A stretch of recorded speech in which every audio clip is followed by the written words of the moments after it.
आपल्या हक्काचं रोखठोक भूमिका मांडणारं आपलं न्यूज चॅनल नांदणी सुपरफास्ट न्यूज. घटना तुमची, बातमी आमची. हवालदार दत्तात्रय कुंभार यांच्यावर शासकीय इतमामात अंत्यसंस्कार.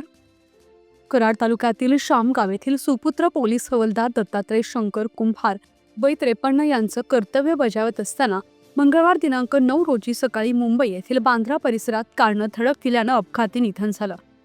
बुधवारी सकाळी 8:30 वाजता शामगाव येथे त्यांच्यावर सातारा पोलीस दलाकडून शासकीय इतमामात अंत्यसंस्कार करण्यात आले.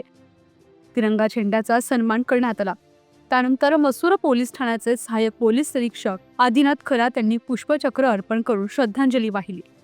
यानंतर बंदुकीच्या 3 फैऱ्या झाडून सलामी देण्यात येऊन भडाग्नी देण्यात आला. प्रतिनिधी प्रज्वल जाधव. अशाच ताज्या घडामोडी पाहण्यासाठी आजच आपल्या नांदणी सुपरफास्ट न्यूज या YouTube चॅनलला लाईक करा, शेअर करा आणि सबस्क्राईब करायला विसरू नका. नांदणी सुपरफास्ट न्यूज, घटना तुमची, बातमी आमची.